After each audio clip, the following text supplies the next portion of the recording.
Good morning students, कैसे हैं आप सभी। पार्ट 2 लेके आए हैं हम आज के आपके लिए, और आप हैं मेरे यूट्यूब चैनल पे जिसका नाम है स्टडी बाय साधना मैम। चलो मैं आज आपको कराती हूँ सेकंड पार्ट, जिसमें हम बताएंगे कि कंबस्टन के टाइप्स क्या थे। कंबस्टन हमने बताया क्या होता है। कंबस्टन क्या था? किसी चीज का जलना, बर्निंग ऑफ है substance in presence of oxygen. अब ये भी टाइप है, इनके प्रकार होते हैं, इनके टाइप होते हैं। हम उन टाइप के बारे में अब डिस्कशन करेंगे। पहला देखिएगा, आपकी एनसीईआरटी में दे रखा है। पहला है रैपिड कंबस्टन और एक है स्पॉन्टेनियस कंबस्टन। तो रैपिड कंबस्टन क्या होता है? आपने कुछ देखा होगा कभी कभी कि कोई कोई चीज जो होती है या कुछ गैसेस जो होती है फटाफट जल जाती है और हीट और लाइट प्रोवाइड करती है। रैपिड मतलब क्या होता है? जल्दी जल्दी जलना। तो वो क्या करती है? लाइट और हीट प्रोवाइड कर देती है। तो इस टाइप की जो कंबस्टन को क्या बोला गया? Rapid combustion. एग्जाम्पल है फॉस्फोरस।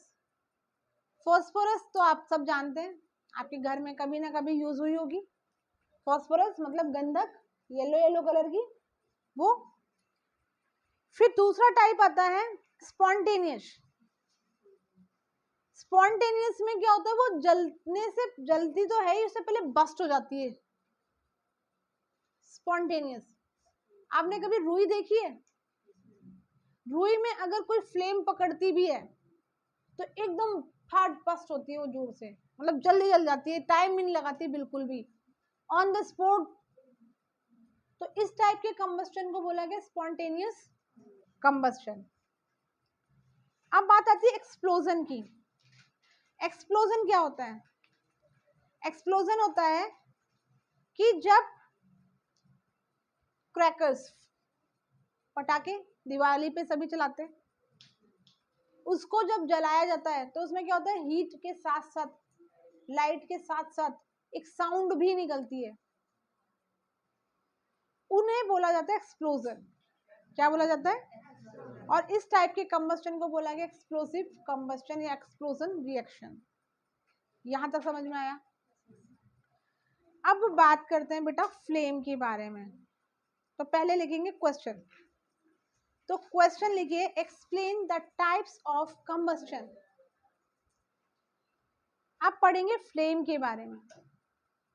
फ्लेम जैसा कि आप देख पा रहे हो अपनी बुक्स के अंदर कि यहाँ पे ये जो मोमबत्ती देखिए, मोमबत्ती जलती है तो इस टाइप की जो फ्लेम उठती है, दिस वन, ये जो पार्ट होता है फ्लेम्स का, ये फ्लेम होती है।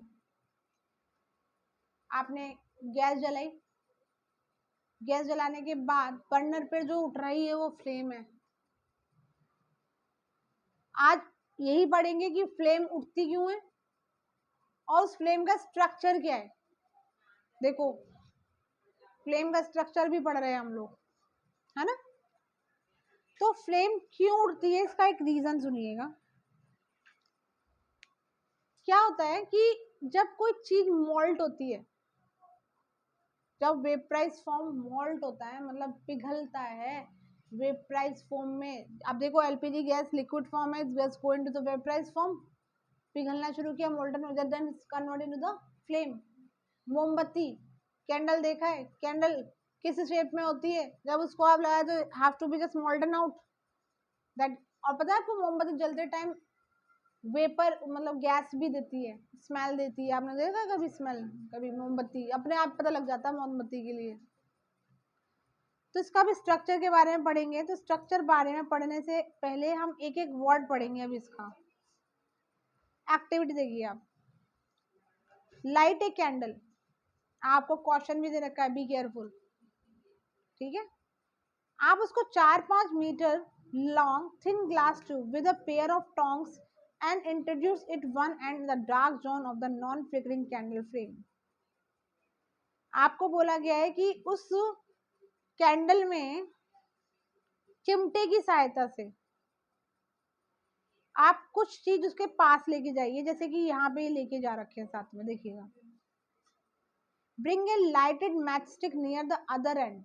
अब वो जो दूसरी चीज है ना, वहां पे भी क्या लेके जाना है आपको, यहाँ पे देखिएगा मैच स्टिक, मैच स्टिक पता है, माचिस की तिल्ली, वो लेके गइएगा।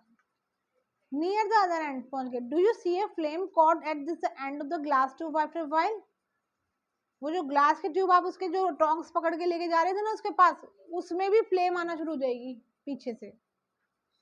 तो ये बोल रहा है कि आप बताइए कि वहां पे क्यों आई, क्योंकि वो मोल्ट होना स्टार्ट किया ना भाई, अभी बताया ना, मोल्ट होना स्टार्ट किया, जब वेपराइज फॉर्म मोल्ट होता है तो वो कन्वर्ट हो जाता है फ्लेम के अंदर। यहाँ तक क्लियर है। अब सुनिए अगला, the substance which vaporise during the burning give flames. आगे देखो मैंने अभी जो बताया था कि जो सब्सटेंस क्या करता है, वेपराइज होता है, मतलब वेपर में कन्वर्ट हो जाता है, वो क्या प्रोवाइड करता है, फ्लेम्स। एग्जाम्पल कैरोसिन, मॉल्टन वैक्स हो गई, ये सब कुछ। आपने चारकोल देखा है कभी, चारकोल, चारकोल जब जलता है ना तो फ्लेम नहीं देता, क्योंकि वो मोल्ड नहीं होता। फाइन, इतना समझ में आया, आगे बढ़े। आप देखिएगा इसको सेकेंड पार्ट की तरफ, ये थोड़ा सा अजीब सा लग रहा होगा आपको पढ़ने में, नहीं लगना चाहिए भाई। When the candle flame is steady, study मतलब होता है कि कोई हिल नहीं रही है, स्टडी स्टेट में है, मतलब चुप बिल्कुल जैसी है वैसे ही है। Introduce a clean glass plate into the luminous zone of the flame, तो आप एक बिल्कुल साफ ग्लास का प्लेट, ग्लास प्लेट इसलिए बोला है कि बाकी कागज बोलोगे तो जल जाएगा, प्लास्टिक बोलोगे तो पिघल जाएगा, तो ग्लास इसलिए बोला है कि वो भी जल्दी से कुछ नहीं होने वाला। जब उसको पास में लेके आइए तो आप क्या देखोगे कि वो कन्वर्ट किस में हो जाता है, ब्लैक ब्लैक कलर में। ये तो नॉर्मल देखा भी होगा, वैसे भी नहीं देखा तो कभी अपना हाथ ही लेके चले जाना थोड़ी देर के लिए उधर, ठीक है। A circular blackish ring is formed on the glass plate, क्या आई, ब्लैक कलर की रिंग आई, होता ही है। It indicates the deposition of unburned carbon particle present in the luminous zone of the flame, ये क्या चीज बताती है, ये बताती है कि वो जो फ्लेम जल रही थी उस फ्लेम में ऐसे कार्बन पार्टिकल जो अनबर्न थे, अनबर्न मतलब जो जले हुए नहीं, पूरे नहीं जले, वो किस पर आ गए, ग्लास प्लेट पर आ गए।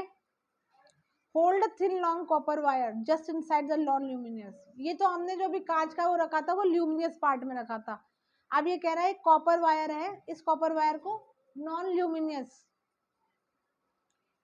आपकी जो ये जो होती है ना फ्लेम, वो तीन पार्टों में डिवाइड होती है, पता है आपको, एक तो ल्यूमिनियस पार्ट एक होता है, एक नॉन ल्यूमिनियस पार्ट होती है, और एक नीचे का पार्ट होता है बिल्कुल बैक साइड नीचे बिलोड। जब आप ल्यूमिनियस में लेके गए तो क्या हुआ, वो ग्लास प्लेट कैसी हो गई, काली पड़ गई, क्यों, क्योंकि उसमें कार्बन थे, कार्बन पार्टिकल थे, वो कार्बन पार्टिकल क्या किए थे, अनबर्न थे, जो जले हुए नहीं थे, वो ग्लास पे आ गए। और जब कॉपर वायर की लॉन्ग वायर को नॉन ल्यूमिनियस जोन में लेके गए 30 सेकंड के लिए, तो क्या देखा कि वो जो वायर थी वो रेड कलर की हो गई, रेड हॉट। आपने कभी देखा नहीं है क्या कि आप why just looking at me like कि आपने कभी देखा हो तो किसी लोहे की छड़ को या किसी छड़ को अगर आग में डालो तो वो लाल लाल कलर की हो जाती है, तो वहां भी ये भी यही हुआ, नया क्या हुआ इधर, ठीक है, इतना समझ में आया। आपको पता है ये क्यों हुआ, इसलिए हुआ क्योंकि जो नॉन ल्यूमिनियस जो पार्ट होता है ना वो ज्यादा गर्म होता है ल्यूमिनियस पार्ट से, जो चमक रहा होता है ना उस पार्ट से ज्यादा गर्म नॉन ल्यूमिनियस पार्ट होता है, ठीक है। आपने कई कई लोगों को देखा होगा जादू करते हुए कि कैंडल के ऊपर से हाथ ले जाते हैं, है ना, कभी उन वो कैंडल के ल्यूमिनियस पार्ट से हाथ ले जाते हैं, हमें लगता है कि अरे यार ये तो जल रही थी, हाथ लेके चले गया, वो कम गर्म होती है भाई, वो बीच वाला जो पार्ट होता है ना जो चमक नहीं रहा होता है वो नॉन ल्यूमिनियस होता है, वो बहुत ज्यादा गर्म होता है, कभी उन्हें बोलो कि वहां से लेके जाओ, ठीक है। अब इसका स्ट्रक्चर देखिए कैंडल का, कैंडल का ऊपर वाला पार्ट है वो है आउटर जोन, जो पूरा का पूरा जल रहा है अच्छे खासा, सबसे हॉटेस्ट पार्ट होता है वो।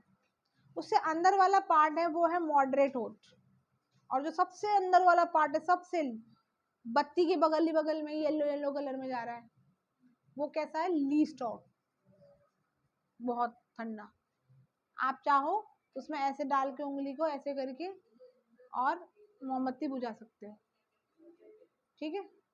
मैंने तो कई किया हुआ है कई बार, आप भी ट्राई करना, ठीक है, कुछ नहीं होता उससे। और ये जो पार्ट है ये मोमबत्ती का, ये वैक्स कैंडल होती है, ये वैक्स कैंडल आपको पता ही है। ये स्ट्रक्चर कौन, ये जो स्ट्रक्चर होता है इसे कौन ज्यादा समझता है, इसे समझते हैं ज्यादा गोल्ड स्मिथ, सुनार। सुनार हाई फ्लेम में काम करते हैं, सोने को कन्वर्ट करने में, गहने बनाने में, तो उनके लिए जल्दी काम में आता है ये, ठीक है, इतना समझ में आया। वो सोने को ऐसे ही पिघलाते हैं, क्लियर, वो हॉटेस्ट पार्ट में ही डालते हैं, जो भी हमें डालना होता है ऑर्नामेंट्स का जो पार्ट होता है हॉटेस्ट पार्ट में, वो पिघल जाती है उसको। आपको समझ में आया ये सारी चीजें, वेरी गुड।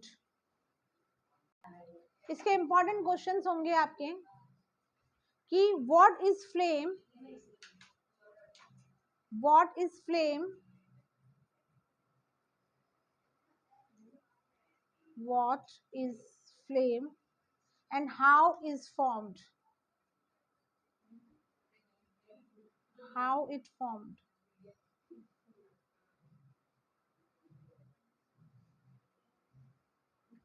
अगला लिखिएगा, explain the structure of different, explain the structure of different zones of candle flame. इसमें आपको क्या करना है, ये जो स्ट्रक्चर दे रखा है ना, ये जो स्ट्रक्चर दे रखा है आपको, ये स्ट्रक्चर भी बनाना है